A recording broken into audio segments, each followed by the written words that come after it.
Muy, pero muy buenas tardes, queridos hermanos. Dios te bendiga en este día tan frío, pero tan lindo porque podemos estar en cada uno de sus hogares, calentito, y poder haber disfrutado de un tiempo de alabanza, de adoración. Y ahora viene el plato fuerte, que es el plato de la palabra de Dios, que es aquella que necesitamos para engrosar nuestra fe, para poder dar evidencia de que Cristo mora en nosotros, de atesorar aquellas enseñanzas que Dios tiene para cada uno de nosotros. Amén. El propósito de Dios es que tú y yo seamos personas visibles ante las multitudes, ante los semejantes que nos rodean, que seamos luz, que seamos sal, que seamos personas que realmente la gente nos vea y que vean a Cristo Jesús en nosotros, en nuestra manera de reírnos, hasta nuestra manera de hablar, hasta nuestra manera de expresarnos. Ante también en alguna situación de nuestra vida, en el auto, comprando, que la gente podría verdaderamente llevarse una muy buena impresión. Amén. Por eso en esta tarde el título de este mensaje dice: ¿de qué se asombra la gente cuando te ve? ¿Por qué la gente no deja de mirarte y poder decir, wow, ¿qué le pasó en la vida a esta persona? ¿De qué se asombra? Cuidado, espero que se asombren de cosas de que Dios mismo, a través de nuestro Señor Jesucristo, se ha encargado de modificar aquellas cosas que fueron de tropiezo en algún momento de nuestra vida hacia otras. Que puedan ver en nosotros a Jesús, que pueda ver en nosotros en que podamos derramar amor, expresar amor, que puedan ver en nosotros una buena expresión, una actitud en las demás personas. Eso sería lo real. Pero ¿para qué esto? Para que otros puedan conocer a Jesús, para que otros puedan pedir desesperadamente tener, gustar, disfrutar de lo que tú y yo tenemos. Pero para que esto suceda, todo lo que genera el Señor en nosotros necesita ser ejercitado a diario y a cada momento de nuestras vidas. Amén. La palabra de hoy tiene que ver con un personaje tremendo que marcó la historia también, ¿no? Aquellos cuando empezaron los primeros momentos, cuando el Señor Jesús se fue a los cielos, los encargó a sus discípulos a que vayan y prediquen las buenas noticias del perdón de los pecados, que hay salvación en Él, y que también bautizara en el nombre del Padre, del Hijo y del Espíritu Santo. Allí nomás cuando Pedro empezó a predicar las buenas noticias, el Evangelio. ¿Se acuerdan ustedes que después de Pentecostés, ¿no? Mucha gente le preguntaba qué había pasado en ellos. Y Pedro allí, con mucho ímpetu, con mucha fuerza, hablaba acerca de Jesús. Aquel que murió, resucitó. Y que ellos mismos eran testigos ocular de la resurrección de Cristo Jesús. En un momento cuando ellos a través del Señor Jesucristo, hicieron un milagro tremendo. Cuando en el capítulo 3 de los Hechos habla de que Pedro y Juan, a través del Señor Jesucristo, le devolvió a una persona que hacía tanto tiempo que no caminaba. Y la palabra dice que cuando este paralítico estaba allí en la escalera del templo, en la entrada del templo. Dice que los miró a ellos dos y Pedro se acerca y le dice: no tengo ni plata ni oro, pero lo que tengo te doy. En el nombre de Jesús, levántate. Y fue un milagro tan notorio para muchas personas que estaban así allí en aquel lugar. Y la palabra de Dios dice la siguiente: mientras el hombre seguía aferrado a Pedro y a Juan, toda la gente, que no salía de su asombro, corrió hacia ellos al lugar conocido como el pórtico de Salomón. Y al ver esto, Pedro le dijo: pueblo de Israel, ¿por qué les sorprende lo que ha pasado? ¿Por qué nos miran como si por nuestro propio poder o virtud hubiéramos hecho caminar a este hombre? La gente estaba asombrada de lo que había pasado en este momento con dos personas que no eran cultas, con dos personas que eran simplemente pescadores, pero que realmente era tan notorio de lo que habían hecho un milagro. Y ellos automáticamente necesitaban aclarar una situación para que no le dieran crédito a ellos de lo que habían hecho, sino querían dejar en claro que Jesús, a quien el mismo pueblo judío había crucificado, había resucitado. Y ellos mismos daban testimonio que a través de Jesús el milagro se había hecho. Entonces, ¿por qué se asombran? Y la palabra dice: el Dios de Abraham, de Isaac y de Jacobo, el Dios de nuestros antepasados, ha glorificado a su siervo Jesús, aquel que ustedes han crucificado, aquel que ustedes los menospreciaron. Y dice el número 15, dice: mataron al autor de la vida, pero Dios lo levantó de entre los muertos, y de eso nosotros somos testigos. Dejó en claro que lo que había pasado era a través de nuestro Señor Jesucristo. Había empezado a dar evidencia que Jesús estaba con ellos. Habían dado evidencia que el poder de Jesús se desató a través de ellos, porque ellos eran testigos fieles de la obra de Jesús. Es Jesús que moraba en ellos. El Espíritu Santo, Dios mismo, moraba en ellos. Jesús mismo mora en nuestras vidas a través del poder del Espíritu Santo.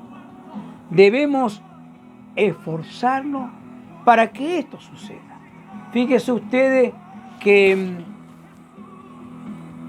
en Hebreos capítulo 12, versículo 14, la palabra dice: esfuércense por vivir en paz con todos y procuren llevar una vida santa, ¿no? Y para que esto nos acompañe, para que el poder de Dios esté con nosotros, debemos esforzarnos. Debemos, cada uno de nosotros, esforzarnos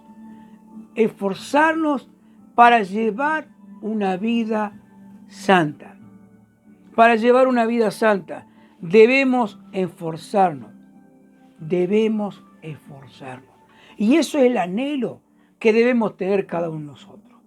No vamos a ser santos y no pecar, no está hablando de eso, sino que debemos esforzarnos. Para cualquier otra cosa que nosotros queremos lograr, debemos esforzarnos.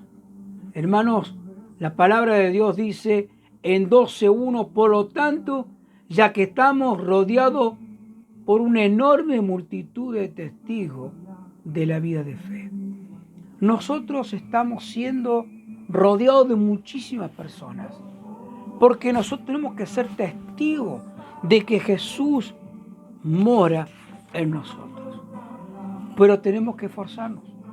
¿Para qué? Para seguir adelante en esta carrera que fuimos llamados.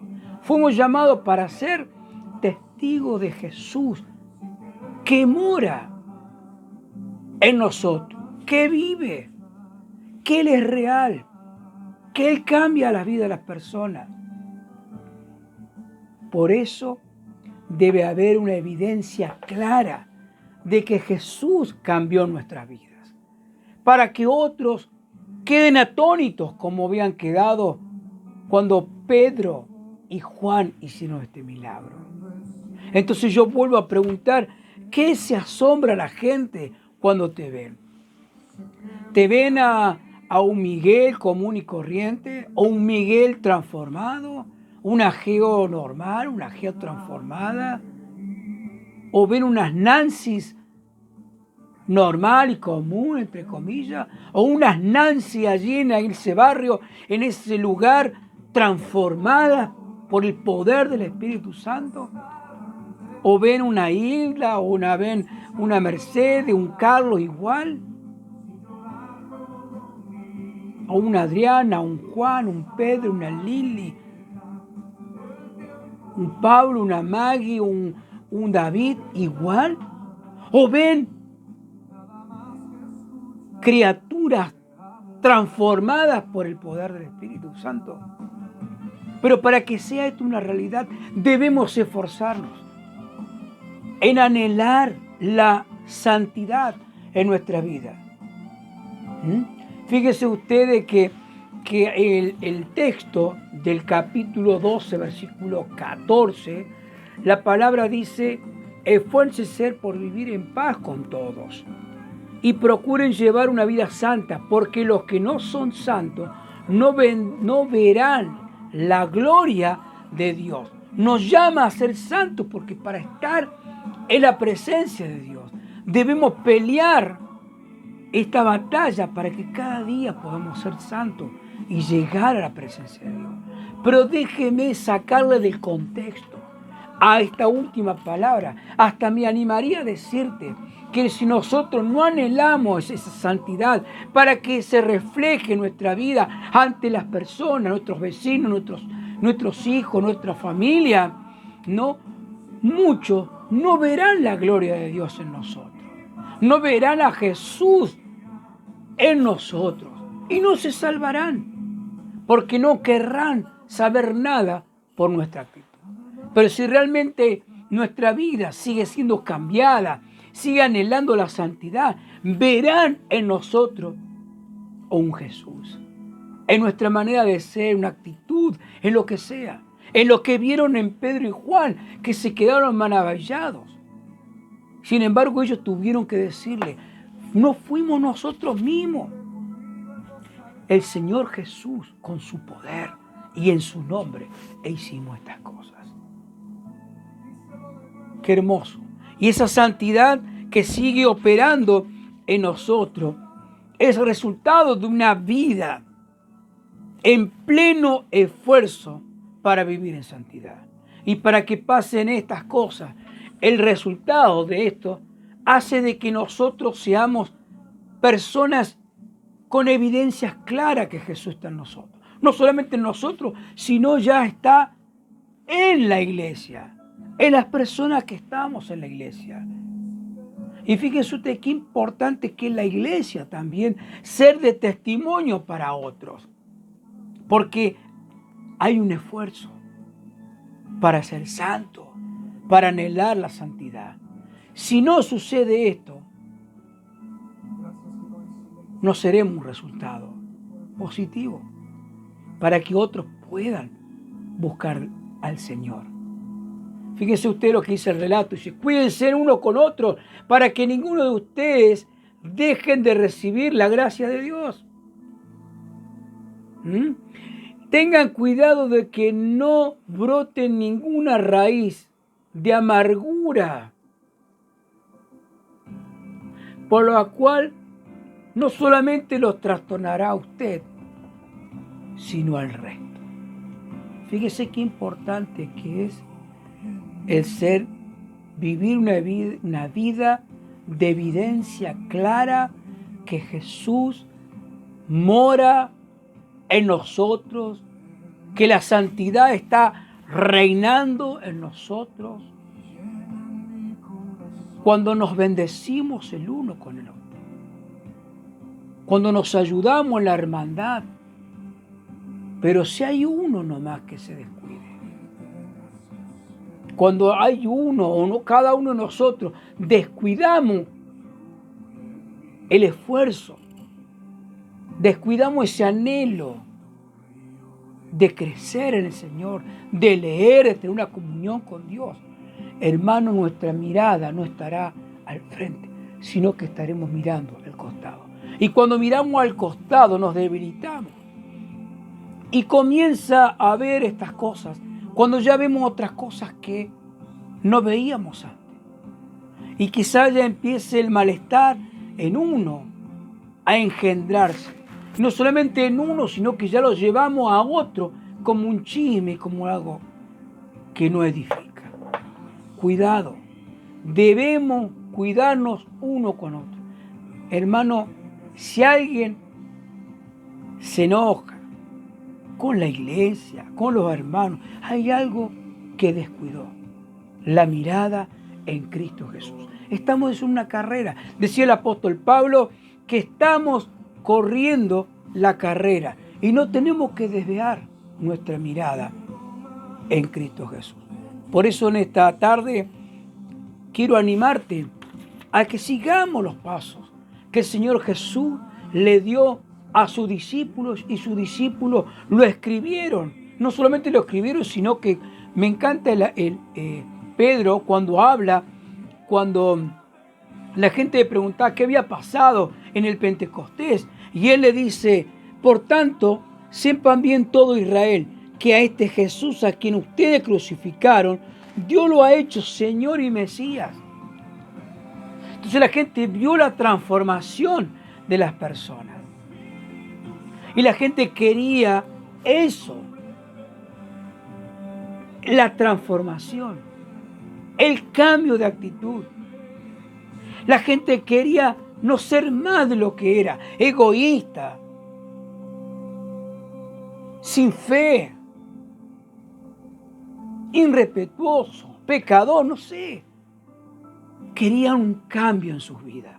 Y sin embargo, dice, cuando oyeron todo esto, se sintieron profundamente conmovidos y le dijeron a Pedro: ¿qué podemos hacer para revertir nuestra situación? Queremos adorarlo al Señor. Y Pedro le dice: arrepiéntense y bautícense en cada uno de ustedes en el nombre del Señor Jesucristo para el perdón de sus pecados. Mi querido hermano y hermana y amigo que estás escuchando este mensaje, quizá no pasaste por el bautismo, por las aguas del bautismo. Es otra enseñanza que hace parte de nuestra obediencia. El esforzarse en la santidad hace también que nosotros nos esforcemos a obedecer la palabra. El Señor Jesús, cuando ascendió a los cielos, dijo este mismo mandato: compartan las buenas noticias, bautícenlos en el nombre de Jesús, en el nombre del Padre, del Hijo y del Espíritu Santo. La evidencia del bautismo es expresar el cambio que hizo Jesús. No lo postergues. No lo postergues pensando en que tenés que ser más santo. No lo postergues porque si me falta un montón. No son excusas válidas. Porque la palabra dice: arrepiéntanse, reciban a Jesús como Señor y Salvador, pero bautícese. Y el bautismo, ¿sabe qué hace? Es la expresión de quien cambió tu vida. La otra enseñanza es: si realmente Jesús cambió tu vida, sí estás en un proceso, pero cambió y seguirá cambiando,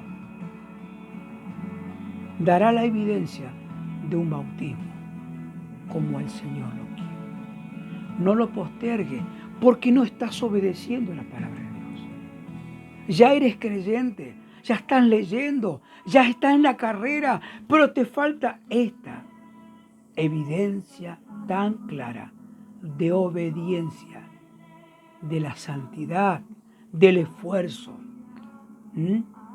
Fíjense lo que dice la palabra en capítulo 12:1. Por tanto, ya que estamos rodeados por una enorme multitud de testigos de la fe, quitémonos todo peso que nos impidan correr. Todo